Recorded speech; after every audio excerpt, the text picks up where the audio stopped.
Kalau itu bangunan yang vertikal ya, maka dia akan dipantulkan sempurna sesuai dengan arah datangnya gelombang. Jadi kalau dulunya tegak lurus, maka dia akan dikembalikan tegak lurus. Tapi kalau dia membentuk sudut, maka dia akan dikembalikan dengan sudut yang sama, tapi arahnya berlainan.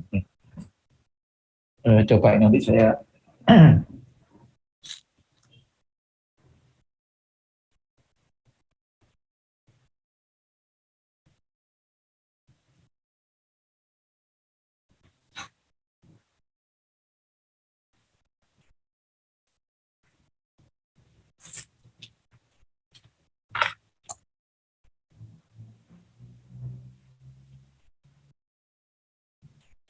jadi saya akan share screen aja yang kemarin ya.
Jadi ini deformasi gelombang, jadi gelombang difraksi gelombang.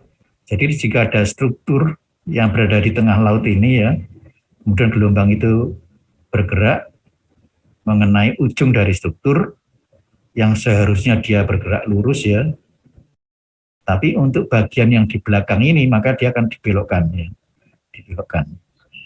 Ya kita bisa mencari berapa tinggi gelombang pada setiap titik di belakang struktur ini yang kita inginkan.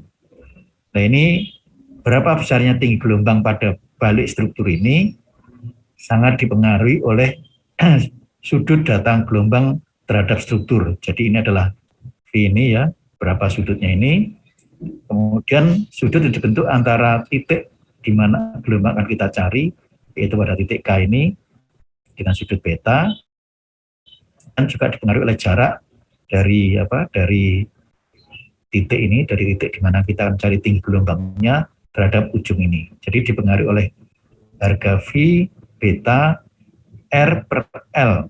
Nah, jadi R-nya adalah jarak dari titik di mana gelombang akan kita cari terhadap ujung struktur dibagi dengan L, di mana L ini adalah panjang gelombang pada titik ini, di depan struktur ini. Ya. Sehingga nanti kalau saudara akan mencari berapa tinggi gelombang pada titik K ini atau pada titik A ini, ya, maka kita harus melakukan satu proses dulu yang kita sebut dengan refraksi. Ya. Kalau kebetulan sudutnya bentuk sudut, maka refraksi. Dari refraksi nanti kita akan bisa mendapatkan berapa tinggi gelombang pada titik P ini. Kalau kita sudah bisa mendapatkan pada titik P ini, maka kita harus mencari berapa pada titik A ini. Ya. Nah, proses ini melalui proses refraksi dan proses ini adalah proses difraksi. Ya. Jadi ada dua proses nantinya ini. Nah, untuk menghitung refraksi, kemarin ada beberapa cara, ada metode puncak gelombang, ada metode urban gelombang, ada yang menggunakan tablet dan sebagainya. Tapi nanti tinggi dari gelombang akibat refraksi itu sangat dipengaruhi oleh koefisien Stirling atau koefisien pendangkalan dan koefisien refraksi. Nah, kemarin kita sudah juga membahas koefisien pendangkalan dipengaruhi oleh beberapa faktor, termasuk salah satunya kedalaman gelombang dan sebagainya. Sedangkan refraksi dipengaruhi oleh sudut datang gelombang, kemudian dipengaruhi oleh berapa besarnya atau kedalaman pada titik yang kita cari ya, sehingga nanti kita dapatkan koefisien refraksi. Sehingga besarnya tinggi gelombang pada titik P ini adalah sama dengan Kalau ini kita sebut dengan HP, maka HP sama dengan koefisien refraksi dalam proses ini dikalikan koefisien pendanggalan pada proses ini, kemudian dikalikan tinggi gelombang di laut dalam yang dimana ini biasanya kita ketahui. Kemudian dari sini saudara harus mencari berapa tinggi gelombang pada titik A. Maka pada titik A ini ya besarnya tinggi gelombang pada adalah K aksen dikalikan dengan HP. HP-nya kita cari dulu tadi, sehingga nanti K aksennya merupakan fungsi dari V dan beta dan R dan panjang gelombang pada daerah ini. Oleh karena itu nanti kita pada waktu mencari refraksi, kita juga harus mencari berapa tinggi panjang gelombang pada daerah ini, baru kita mendapatkan berapa tinggi gelombang pada titik P ini. Ya. Nah, untuk refraksi ini maka ini merupakan fungsi, ini sebenarnya ada formulanya yang cukup kompleks. Oleh karena itu nanti untuk memudahkan perhitungan kemudian dibuat tabel ya. Dibuat tabel di sini kelihatan tabelnya seperti ini ya. Tabelnya ini menunjukkan hubungan antara R dan L. Jadi jarak antara titik di mana gelombang akan kita cari terhadap ujung struktur dibagi dengan panjang gelombang di depan struktur. Ya. Terus ini betanya menunjukkan sudutnya ya, dengan berbagai macam sudut beta. Sedangkan ini adalah V-nya. Nah, V-nya ini juga mulai dari 15, 30, 45 dan seterusnya. Kalau nanti sudut-sudut itu tidak ada pada angka-angka di sini, maka saudara harus melakukan interpolasi. Misalnya betanya adalah hanya betanya 60 derajat, 65 derajat, maka saudara harus interpolasi dari 60 sampai 75. Tapi kemudian V-nya tidak 15 atau tidak 30, V-nya misalnya adalah 20, maka saudara harus menginterpolasi dulu antara beta ini, kemudian baru interpolasi antara V ini ya.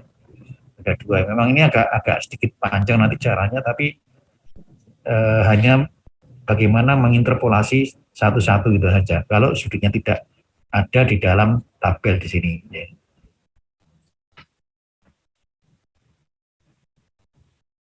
Oke, nanti untuk refraksi dan difraksi ini dan pendanggalan nanti ada satu soal yang akan kita bahas yang mencakup mulai dari pendanggalan, kemudian refraksi dan difraksi. Ya. Dengan refraksi itu nanti kita pakai cara yang analitis biasa, jadi tidak menggunakan cara yang mungkin kemarin sudah kita lihat ada cara menggunakan template ya, ini menggunakan template, ini dengan cara metode ortogonal gelombang, ini juga agak kompleks, kemudian ini lagi cara puncak gelombang. Nah, cara-cara ini baik ortogonal maupun puncak gelombang ini ya, ini nanti kita harus menggunakan peta. Jadi kita tidak bisa menghitung secara analitis biasa, tapi harus menggunakan peta. Tapi nanti intinya ini nanti bagaimana mencari tinggi gelombang pada titik yang kita inginkan. Sehingga nanti ada panjang, mesti melibatkan panjang gelombang, kecepatan rambat gelombang, sudut datang gelombang, kemudian tentu saja periode gelombang. Nanti ada angka gelombang dan frekuensi gelombang itu nanti 2V per L, omega sama 2V per T dan sebagainya nanti biasanya diketahui. Ya. Ini ada contoh satu gelombang dengan periode 8 detik. Jadi gelombang ini gelombang yang dari laut ini biasanya kita sebut dengan gelombang pendek ya. Gelombang pendek dengan periode hitungannya dalam detik. Kemudian panjangnya dalam ratusan meter. Ya. Jadi ini gelombang pada 8 detik menuju pada suatu bangunan pemecah gelombang atau struktur dengan sudut 60 derajat. Jadi ini V-nya ini 60, kemudian kedalaman air di belakangnya, jadi di belakang struktur tadi kedalamannya, asumsinya kedalamannya rata 10 meter. Hitung tinggi gelombang di titik A yang jaraknya adalah 140 meter dari ujung breakwater dan membentuk sudut beta 30 derajat terhadap puncak gelombang. Nah, tinggi gelombang di ujung rintangan adalah 2 meter. Jadi tinggi gelombangnya sudah diketahui, tapi sebenarnya harus dicari ya nanti.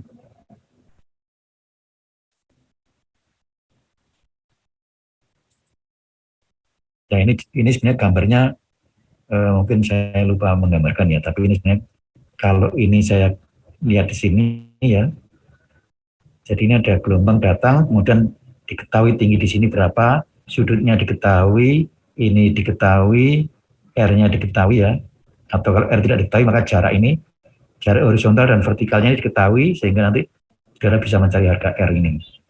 Dan harganya yang ditanyakan adalah berapa tinggi gelombang pada titik A ini. Tapi tinggi gelombang di sini diketahui, sehingga nanti saudara tinggal menggunakan tabel di sini. Ya. Gambarnya di sini, jadi kita cari dulu L0-nya. Jadi kita selalu melihat bahwa gelombang yang datang itu awalnya berasal dari laut dalam.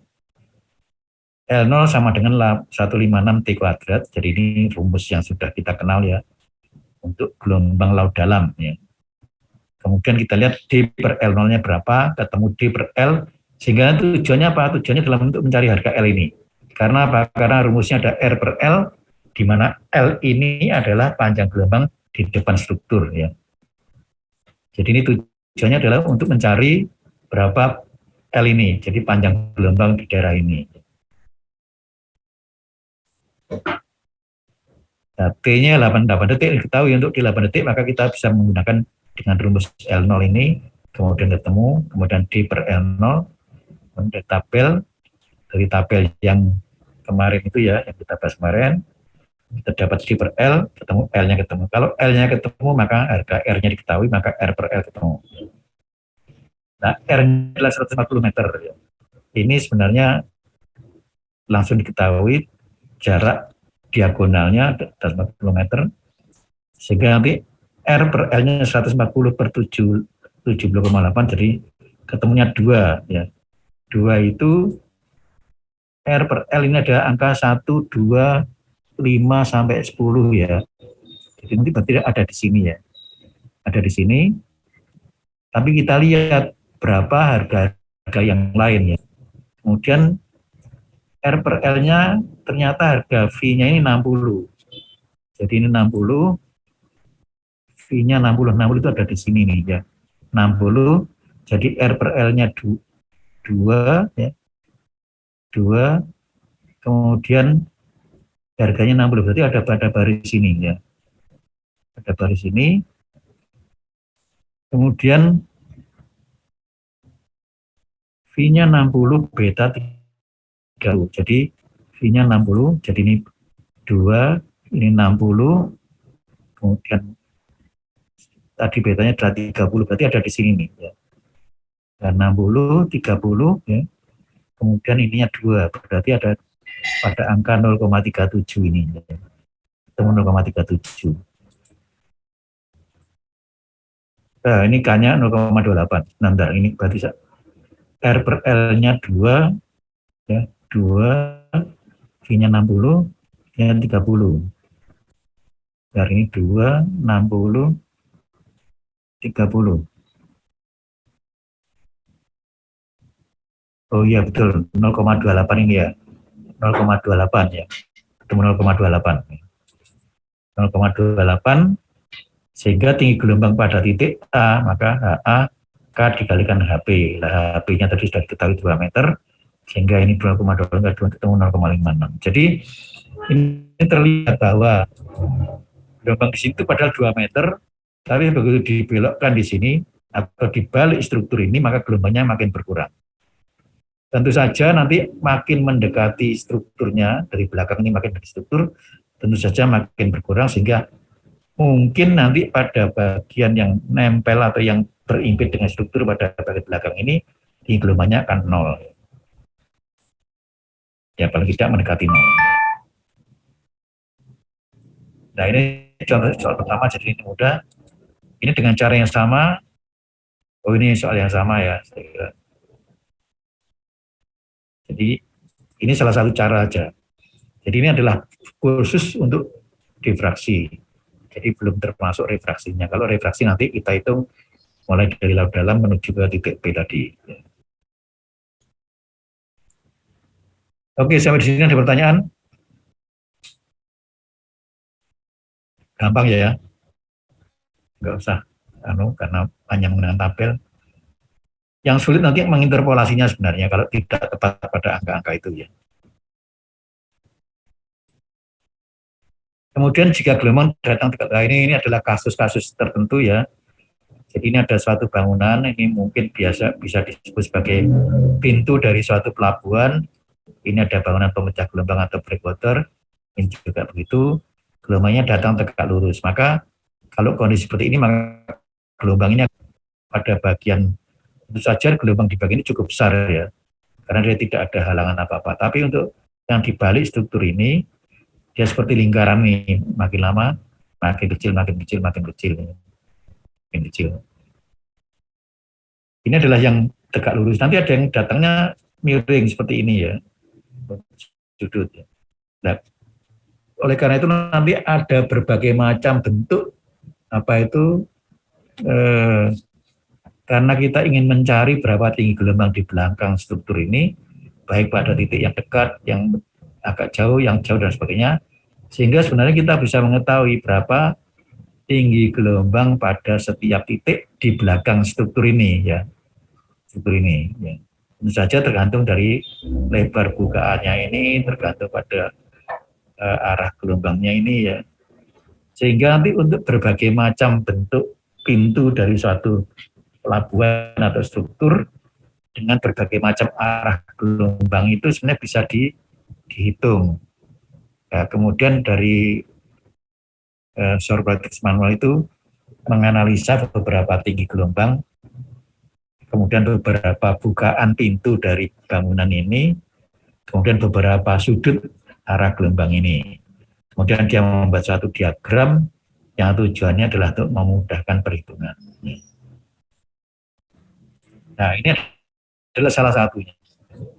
Jadi ini adalah satu bangunan ya dengan ini, jadi ini ibaratnya adalah kolam yang sangat besar ya.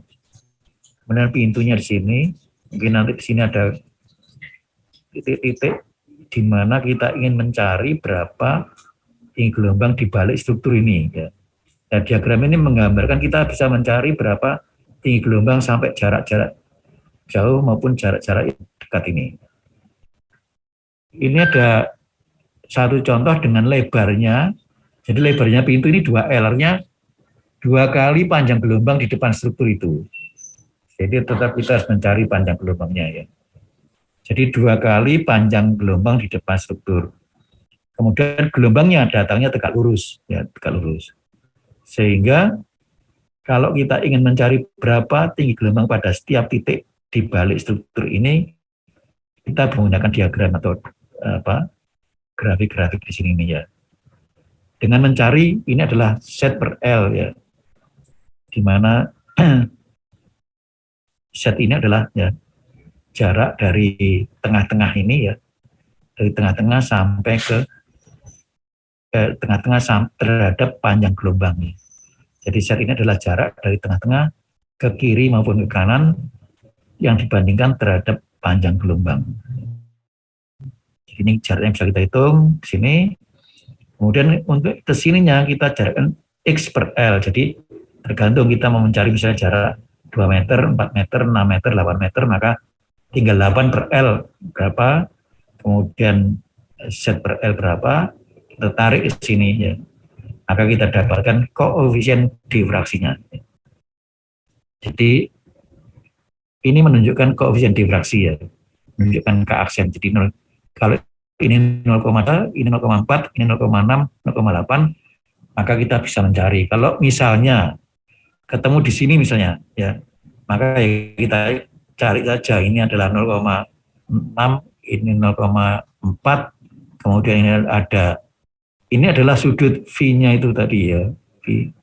Nah, dibentuk antara sudut datang gelombang dibentuk antara gelombang dengan struktur. Nah, V puncak gelombang pada arah 8L dari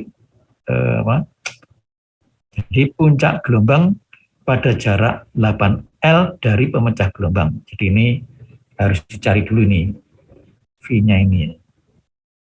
Jadi puncak gelombang pada jarak 8L. Jadi 8 kali, kita lihat 8 kali ya, jarak di depan ini 8 kali dari panjang gelombangnya, Maka kita cari berapa puncak gelombang pada titik itu, ya. Harus kita cari harganya itu. Nah, nanti kita lihat contoh-contohnya. Kemudian dengan cara yang sama, ini ada berbagai macam bentuk pintu struktur atau pintu pelabuhan. Yang di sini sebagai contoh misalnya lebarnya itu adalah 1,64 L, kemudian lebarnya 1,78 L, lebarnya 2,501 L dan seterusnya. Ya. Di mana untuk masing-masing ini gelombangnya datangnya tegak lurus arah pantai. Gelombang datang tegak lurus arah pantai. Nah, nanti ketemu berapa Z per L, berapa X per L, ketemu angka-angka di sini, maka angka-angka di sini menunjukkan besarnya koefisien difraksi. Jadi ini adalah besaran-besaran koefisien difraksi yang akan kita cari untuk mencari tinggi gelombang di balik struktur. Ini juga demikian ya. Tapi ini baik ini maupun ini ya, ini gelombangnya masih datang tegak lurus dengan struktur ya, tegak lurus terhadap struktur. Sekarang kalau gelombangnya membentuk sudut seperti ini misalnya, ya. Maka kalau ini adalah struktur, ini gelombangnya membentuk sudut tertentu ya, sehingga nanti ini juga kita bagaimana kita mencari di gelombang pada titik-titik di balik struktur, pada setiap titik di balik struktur yang kita inginkan. Sehingga ini juga dibuat satu diagram-diagram ya, seperti ini misalnya, maka dengan sudut misalnya ini alfanya berapa ini ya, V0 ya, V0 75, kemudian ini 45, ini 30, ini adalah 60 ya. Jadi sebenarnya kita itu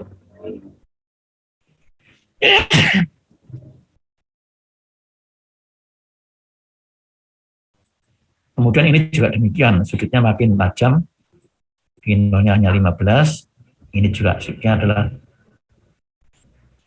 gelombangnya ini sejajar dengan bangunan pantai, bangunan struktur dari breakwater ya. Ini menunjukkan sudut datang gelombang dari berbagai macam sudut terhadap satu struktur.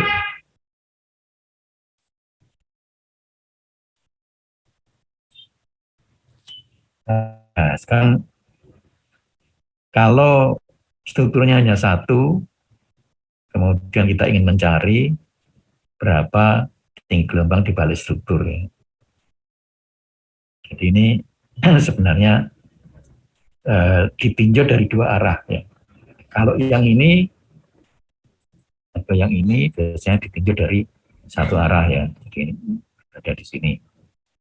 Tapi ini bangunannya satu ya, tapi ditinjau dari dua arah. Jadi dia masuk lewat di sini dan lewat di sebelah kiri dan di sebelah kanannya. Jadi kalau dari sebelah kiri akan membentuk seperti ke arah lengkungan-lengkungan ke kanan ini. Kalau dari sebelah kanan dia akan membentuk lengkungan-lengkungan ke kiri. Sehingga nanti ada titik pertemuan antara tinggi gelombang pada titik yang sama dari arah kiri maupun dari arah kanan. Sehingga bagaimana harga koefisien ini kalau bentuknya seperti ini maka adalah satu dan seterusnya.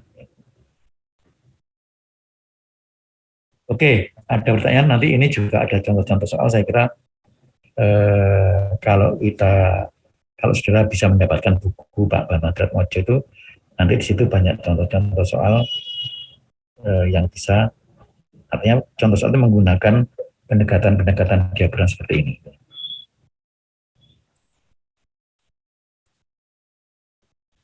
Oke, saya kira itu ada di fraksi. Nanti kita berikan beberapa contoh soal untuk kita. Jadi untuk informasi gelombang nanti kita buatkan satu contoh soal yang akan mencakup semua materi mulai refraksi, pendangkalan, refraksi, difraksi. Baik, ada pertanyaan?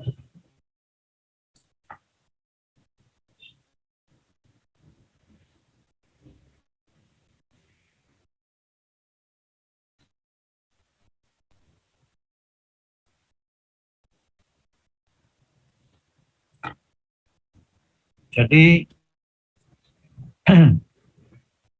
ini tadi adalah difraksi. Sekarang refleksi. Refleksi itu juga sama. Sebenarnya kita ingin mencari berapa tinggi gelombang yang datang kemudian mengalami refleksi, berapa tinggi gelombang yang direfleksikan tadi. Maka ini sebenarnya juga sama. Tinggi gelombang yang direfleksikan sama dengan X dikalikan dengan H incident. H incident adalah gelombang yang datang. Jadi gelombang datang, kemudian dia membentur satu struktur, kemudian dipantulkan, maka besarnya gelombang dipantulkan sama dengan X dikalikan HI. Nah, berapa X-nya itu, makanya ada beberapa dari dari kajian-kajian bangunan-bangunan yang dipengaruhi oleh jika dindingnya vertikal dengan puncak di atas air. Jadi dinding vertikal ini tapi puncaknya dinding itu berada di atas air ya. Maka harga X-nya itu adalah antara 0,7 sampai dengan 1. Jadi ini memang sangat kasar perhitungannya.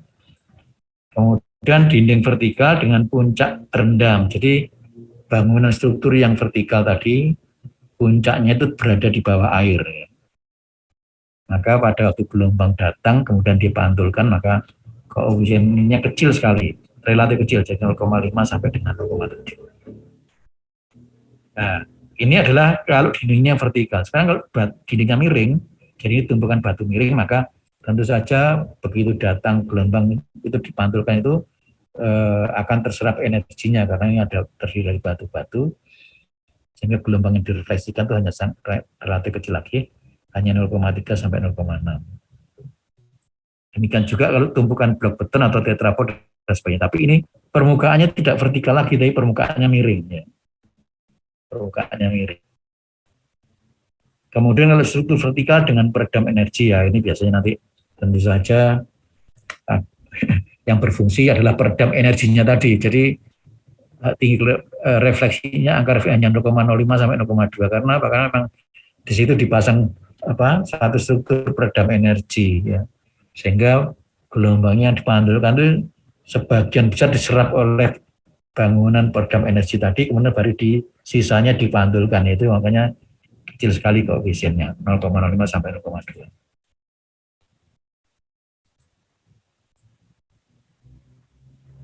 Ini sebagai ilustrasi kalau saya punya satu dinding vertikal ya, dinding vertikal, maka begitu dipantulkan dia akan pertama dia akan gelombang datang kan seperti ini ya. Dipantulkan pada arah yang berlawanan dengan kondisi berada di bawahnya. Jadi kenapa dia waktu dia membentur dinding ini ya, karena dinding di sini maka dia akan bergerak ke sini. Kenapa dia bergerak? Karena begitu dinding itu membentur gelombang itu membentur struktur, maka gerakan orbit partikel airnya itu akan bekerja di dinding lagi bekerja di bawah. Jadi dia gerakan orbitnya itu akan di sini ya, bergerak sampai pada jarak kira-kira yang sama terhadap dari sini ke sini dan dari sini ke sini ini mempunyai kira-kira mempunyai jarak yang sama. Jadi begitu dipantulkan maka gerakan orbit partikel airnya dia akan bergerak ke bawah sampai pada titik pada jarak yang sama. Kemudian dari sini baru dipantulkan gelombang ini. Nah, bentuknya ini akan sama karena dianggap bahwa gelombangnya sinusoidal dan dindingnya adalah licin sempurna. Jadi dipantulkan langsung dia bergerak ke bawah, kemudian dikembalikan bentuknya seperti ini. Ini kalau nanti kalau di laboratorium akan kelihatan ya. Jadi nanti kalau ada dinding vertikal, gelombang datang itu begitu dia membentur nanti kelihatan sekali ada gerakan orbit yang berada di bawah permukaan air yang dia akan bergerak ke bawah sehingga kira-kira jarak yang ditempuh oleh gerakan orbit untuk bagian di atas air dan di bawah air itu sama.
Oke.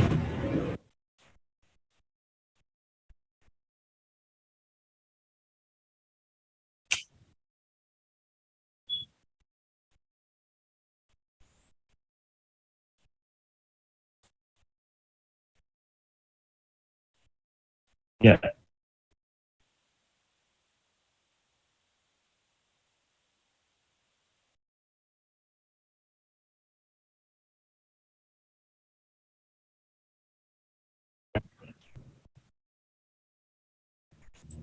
sehingga nanti fluktuasi muka airnya ini ya, ini fluktuasinya ini, harga etanya ini, ya, ini sama dengan ini ya. Kemudian eta refleksinya, jadi ini insiden, jadi ini insiden wave-nya, jadi yang datang berapa besarnya tinggi yang datang ini ya. Kemudian yang kembali yang refleksi yang ini ya. Jadi N yang datang sekian, N refleksinya sekian. Sehingga nanti profil muka airnya sebenarnya adalah N1, NI ditambah NR ya. Atau N1 tambah N2. Nanti ada kaitannya dengan gelombang. Ini rumus-rumus yang bisa kita pakai di sini. Nah, refleksi sempurna itu jika harga X-nya sama dengan 1. Oke, jadi N refleksinya sama dengan tinggi gelombang yang datang cosinus KX dan cosinus alpha T atau omega T. Ini refleksi sempurna. Kalau dindingnya seperti ini ya, maka tentu saja refleksinya sangat dipengaruhi oleh sudut ini ya, kemiringannya, kemudian juga kedalamannya ini. Sehingga ini yang kita sebut dengan namanya parameter surface similarity. Jadi ini ada kaitannya dengan kedalaman gelombangnya, kemudian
ya, jadi kita ulang lagi. Jadi ini refleksi gelombang pada kondisi di mana bidangnya miring. Maka ini nanti ada kaitannya dengan namanya parameter surface similarity ini, di mana ini ada kaitannya dengan sudut kemiringan bagian struktur atau bagian pantai ini. Kemudian kita tahu berapa tinggi gelombang datangnya, kemudian kita tahu berapa panjang gelombang di laut dalam. Ya. Sehingga harga X nanti, ini sebenarnya hanya berapa harga X nanti bisa kita cari berdasarkan harga surface similarity ini.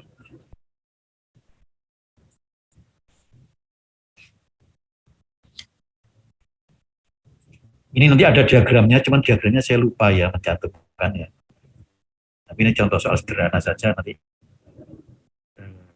kita lihat ada diagram yang perlu ditampilkan, tapi nanti saya cari gelombangnya dulu ya. Diagram saya tampilkan dulu.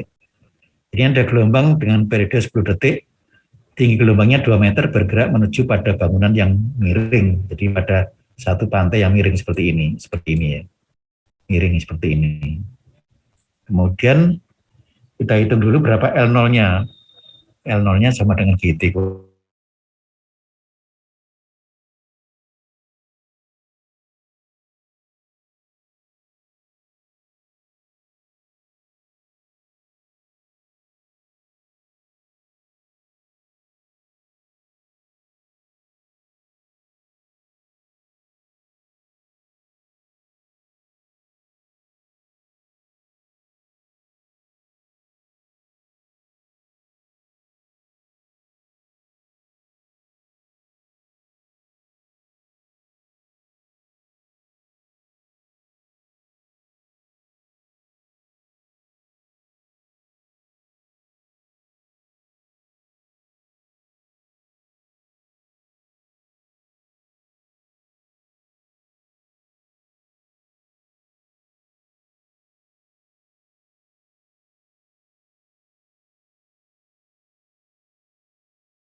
Maaf terputus lagi nih ya.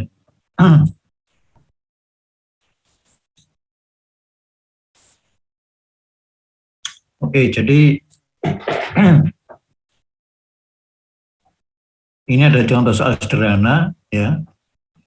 Jadi nanti kita tinggal nanti ini ada diagram yang perlu nanti saya lampirkan karena ini saya lupa ya. Tinggal untuk mencari harga hubungan antara harga self similarity ini dengan koefisien refleksinya ini ya. Nanti kelihatan bahwa kalau harganya sekian ketemu harga X-nya adalah sekian, maka tinggi gelombang refleksinya adalah sekian ya.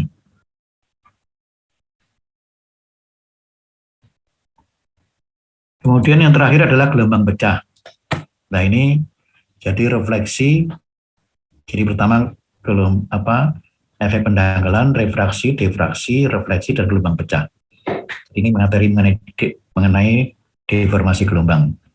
Mengapa gelombang itu pecah? Maka ketika gelombang bergerak menuju pantai, kemudian menyentuh dasar ya. Jadi gerakan orbit partikel airnya tadi menyentuh dasar laut, kemudian panjang gelombang menjadi lebih pendek.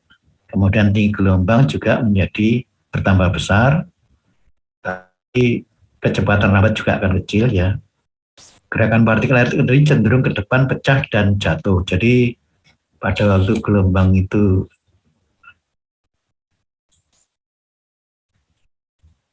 jadi ini gelombang, panjang gelombangnya itu makin lama makin pendek. Kemudian kemudian kecepatan rabatnya juga makin kecil ya. Tapi puncak gelombangnya makin tinggi, sehingga kalau nanti bentuknya ini sudah tidak bisa dipertahankan dengan bentuk yang mendekati smooth begitu ya, maka dia akan menjadi runcing ya. Kalau menjadi runcing maka dia, kalau sudah meruncing begitu, maka gerakan orbit dari partikel airnya itu sudah cenderung untuk bergerak ke depan. Padahal bentuknya itu sudah runcing begitu, sehingga partikel airnya nanti akan pecah atau akan maju ke depan ya. Partikel akan maju ke depan dan gelombangnya kemudian dia pecah.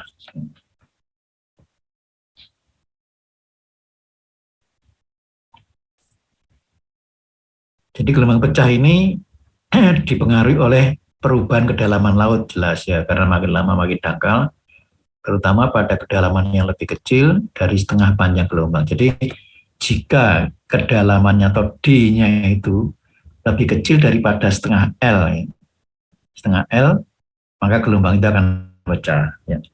Jadi kedalaman airnya itu lebih kecil daripada setengah panjang gelombang. Kemudian kemiringan gelombang, jadi perbandingan antara tinggi dan panjang gelombang, jadi kemiringannya itu adalah ini. Perbandingan antara tinggi, jadi tinggi ini adalah tinggi gelombangnya, dan perbandingan antara tinggi dan panjang gelombang, jadi tingginya ini dan panjang gelombangnya ini ya, sudah makin lama makin kecil ya, maka ini akan gelombang akan pecah. Kemudian juga dipengaruhi oleh kemiringan dasar laut ya. Oh, ini saya ada film tapi rupanya tidak bisa juga ditayangkan ya.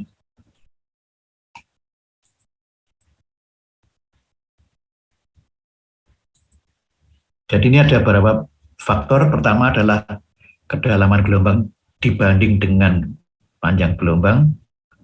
Kemudian yang kedua adalah perbandingan antara tinggi dan panjang gelombang ya. Kemudian tiga adalah kemiringan dasar lautnya.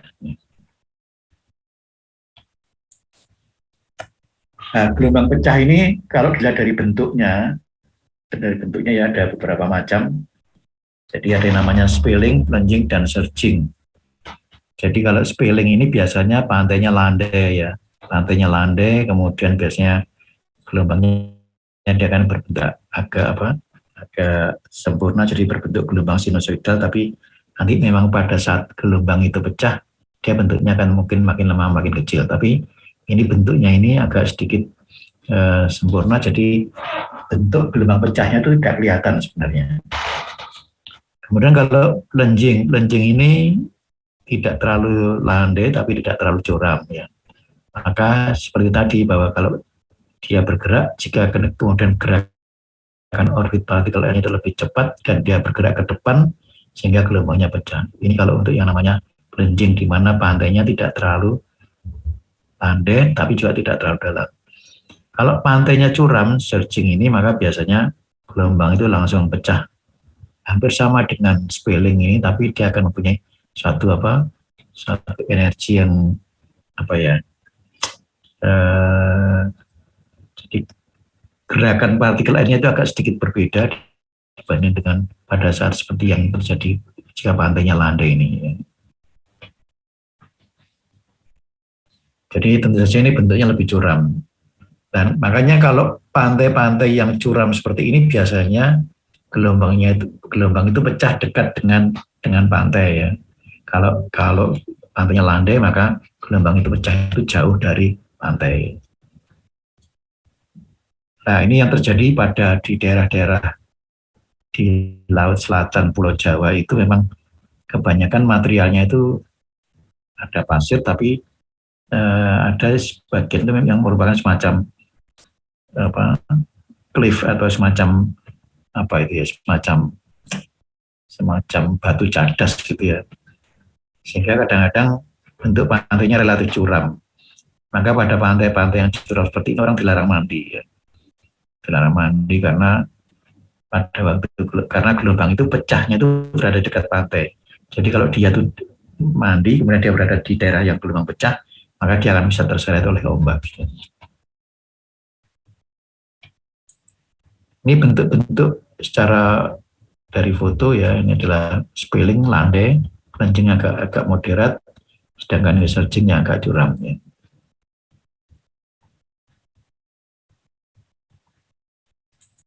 Ini sebenarnya ada filmnya tapi nggak bisa di ya karena ya.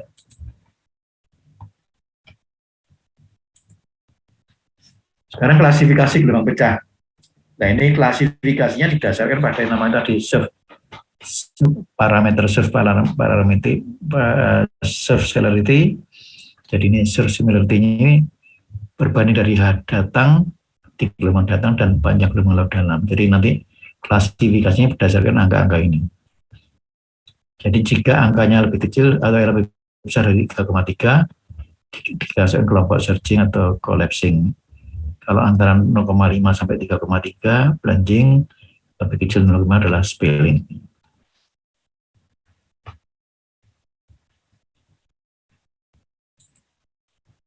Kapan gelombang itu pecah? Maka ada beberapa rumus ya. Nanti kita akan bisa gunakan rumus-rumus itu, atau nanti yang biasanya kita gunakan adalah yang rumusnya agak kompleks dan kita tabelkan ya, kita buatkan diagram. Jadi ini ada beberapa teori. Jadi menyatakan bahwa gelombang pecah itu pada kedalaman 0,7 dari gelombang kedalaman pecahnya. Jadi jika tinggi gelombang itu dengan kedalamannya tadi itu perbandingannya 0,7, maka gelombangnya itu pecah. Ya. Atau jika dibandingkan dengan panjang gelombangnya, kemudian ada 0,12 panjang gelombang pecah dan angka gelombang pecah dan kedalaman gelombang pecah. Jadi dua-duanya ini memang agak sulit dicari secara, nanti akan dihitung, harus kita trial error ya, karena ada dua parameter yang sama. Jadi ini ada dp, ini hb, ini lb, ini hb. Jadi pada titik yang sama. Padahal itu belum kita ketahui. Jadi yang kita ketahui biasanya pada daerah laut dalam. Ya. Ini juga demikian sama, hb sama dengan kb, kb dikali b. Jadi hubungan antara tinggi gelombang pecah dan kedalaman gelombang pecah. Kalau ini simbol 0,78, ini ada kaitannya dengan angka-angka ini. Di sini juga lebih panjang lagi. Kemudian ada yang memperkirakan kalau ini semua dibandingkan dengan kedalaman pecah, sehingga agak sulit juga untuk harus trial error. Tapi kalau ini maka dibandingkan dengan kedalaman laut dalam. Jadi HB per H0 0,63, L0 per H0. Ini dari penelitian. Tapi sebenarnya rumus ini adalah rumus empiris yang tidak bisa dipakai pada sembarang tempat. Hanya mungkin pada kondisi yang sama pantainya, tapi di tempat yang berbeda kadang-kadang tidak berlaku salah satu rumus itu. Ya. Kemudian yang paling banyak digunakan ini adalah ini HB per dB sama dengan 0,78, sedangkan ini adalah HB per LB sama dengan 1/7. Ya. Jadi kalau antara tinggi gelombangnya dengan panjang gelombangnya itu sudah mendekati 1/7, maka gelombang itu pecah. Jadi kalau kita di sini kelihatan sini ya, maka jika gelombang ini panjang gelombang dibanding dengan tinggi gelombangnya ya, jadi HB LB-nya sudah 1/7, maka gelombang itu pecah. Atau HB dibandingkan kedalamannya, ini dibanding kedalamannya semua.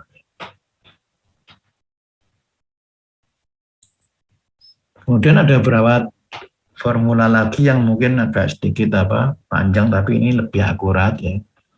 Jadi ini adalah rumus Mang tambah 9 dan Serre tahun 84, kemudian Iverson Calvin Goda dalam Isaac tahun 84. Jadi ini harus ada hubungan antara tinggi gelombang pecah dan dengan tinggi gelombang di laut dalam. Jadi ini adalah HB per H0, H0 per L0. Ini adalah H0 diketahui, L0 diketahui, maka kita bisa mencari HB. Dan berapa kedalamannya? Maka kedalamannya adalah dB dibagi HB 1,28. Jadi kalau HB-nya sudah ketemu dari sini, maka kita bisa menghitung dB-nya. Atau rumus yang kedua, ada Iverson, Calvin, dan Goda ini, maka dia menghubungkan antara kedalaman gelombang pecah dengan tinggi gelombang pecah. Ini ada beberapa parameter A, B. Kalau yang ini bisa dihitung atau bisa dimasukkan. Tapi tentu saja karena ada 2 HB di dua sisi, maka harus dicoba-coba ya, trial error ya, berapa angka itu. Dan di sini angka harga A-nya ini adalah 4,37, kemudian bla bla bla bla, kemudian B-nya 1,5 dibagi dengan 1I dan sekian ya. Nah, ini sering dipakai rumus-rumus ini sebenarnya karena mungkin hasilnya lebih baik, tapi untuk memudahkan dari penggunaannya maka dibuatkan suatu diagram dari rumus-rumus ini ya. Nah, diagramnya seperti ini ya. Ini adalah hubungan antara kalau kita tahu tinggi gelombang di laut dalam H0 aksen. H0 aksen itu adalah tinggi gelombang yang tidak mengalami refraksi. Ini adalah H0 dibagi dengan GT kuadrat, biasanya gelombang diketahui, H0-nya bisa diketahui, kemudian T-nya bisa diketahui, maka kita dengan kemiringan pantai, dengan berbagai macam kemiringan ini, kita tarik ke kiri, kita bisa tahu berapa besarnya HB per H0 aksen. Jika H0 aksennya 0,8 misalnya, dan di sini tentu saja HB-nya adalah 0,8 dikalikan berapa parameter situ. Ya, jadi kita bisa menghitung berapa tinggi gelombang pecahnya. Jadi ini kalau kita tahu tinggi gelombang di laut dalam, kita tahu periode gelombangnya, kemudian kita tahu kemiringan pantainya, kita tarik ke kiri, maka kita bisa mendapatkan HB per H0 aksennya. H0 aksen itu adalah tinggi gelombang di laut dalam yang tidak mengalami refraksi. Ini H0 aksen, ini adalah aksen. Jadi kalau H0-nya sudah diketahui, ini diketahui, kita tahu kemiringan pantainya ya, kemudian kita bisa menghitung berapa tinggi gelombang pecah. Ini lebih sederhana sebenarnya. Kemudian untuk mencari berapa kedalaman gelombang pecahnya, maka kita gunakan diagram yang kedua ini ya.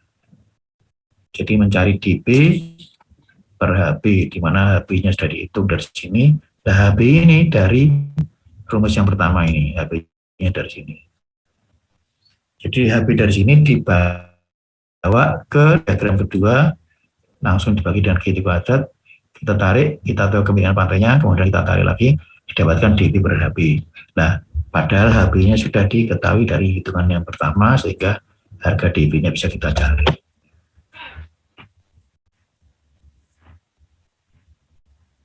Ya, ada pertanyaan mengenai ini? Saya kira ini banyak diagram-diagram yang tujuannya adalah untuk memudahkan. Ya.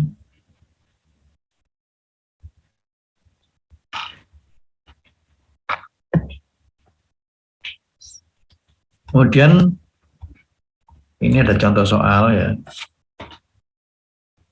Suatu gelombang datang dari laut dalam bergerak ke pantai dengan kemiringan dasar. Nah, kemiringannya M-nya itu adalah 1/20. Jadi M-nya itu harga M-nya. Kemudian tinggi gelombang di laut dalam 2 meter. Periode gelombangnya adalah 10 detik. Kemudian koefisien refraksi ini biasanya diketahui ya, bulan 1,5 pada titik ujung gelombang pecah. Hitung tinggi dan kedalaman gelombang pecah. Jadi diminta kalau tinggi gelombang di laut dalam diketahui, kita ditanyakan berapa tinggi gelombang pada saat pecah.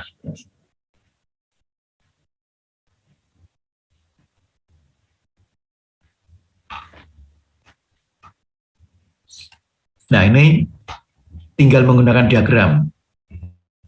Tinggi gelombang di laut dalam ekivalen. Jadi ini ada namanya tinggi gelombang di laut dalam ekivalen, di mana tinggi gelombang yang belum mengalami refraksi ya. Oleh karena itu untuk ini dikalikan dulu dengan koefisien refraksi ya. Jadi semacam gelombang yang bergerak atau gelombang atau bagian dari deformasi gelombang. Cuma di sini istilahnya adalah gelombang yang kita sebut dengan gelombang laut dalam ekivalen. Jadi gelombang laut dalam yang ekivalen maksudnya adalah gelombang yang akan berada di struktur yang tidak mengalami refraksi. Jadi ini H0 dikalikan koefisien refraksi ketemu 2,1 meter. Ya. Sehingga H0 aksen per-GT. Nah ini kalau ini sudah ketemu, kita tinggal menggunakan diagram dengan harga M tertentu, kita dapatkan HB per H0. Nah HB-nya ini bisa kita tahu karena perbandingan dari diagram ketemu 1,5. Ya. Jadi ini menggunakan diagram yang pertama, yang ini, ya. Kemudian yang ini adalah menggunakan diagram yang kedua, yang ini. Ya.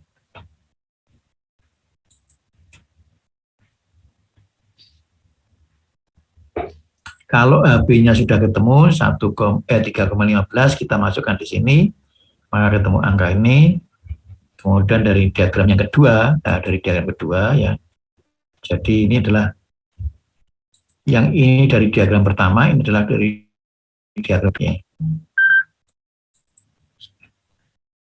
Maka kita tahu HB per GT, HB-nya sudah diketahui karena didapat dari sini 3,15 ini ya, dibagi dengan GT kuadrat dan angka sekian, kemudian masukkan saja dalam diagram. Jadi HB per GT kuadrat masukkan dalam diagram, kita tarik ke atas dengan harga M yang ditentukan, misalnya 0,08, nah kita dapatkan harga dB per HB.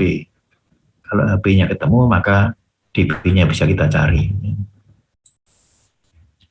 Ya, saya kira itu contoh sederhana dengan menggunakan diagram ya. Ada pertanyaan? Ya, jadi kita sudah lengkap mengenai deformasi gelombang, mulai dari pendangkalan, refraksi, difraksi, refleksi, dan gelombang pecah. Jadi kita sudah bisa menghitung gelombang akibat pendangkalan, gelombang akibat refleksi, akibat refraksi, gelombang akibat difraksi, gelombang akibat refleksi, dan yang terakhir adalah gelombang akibat dari untuk mencari berapa tingginya gelombang pecah.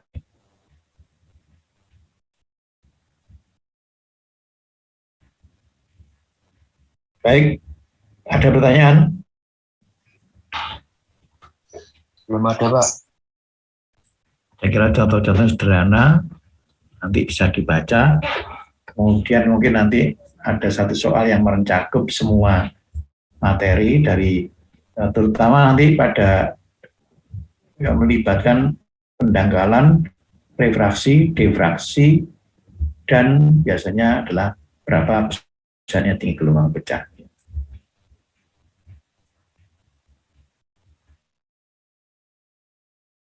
Jadi nanti ada suatu dermaga atau suatu struktur, kemudian ada gelombang dari laut dalam bergerak,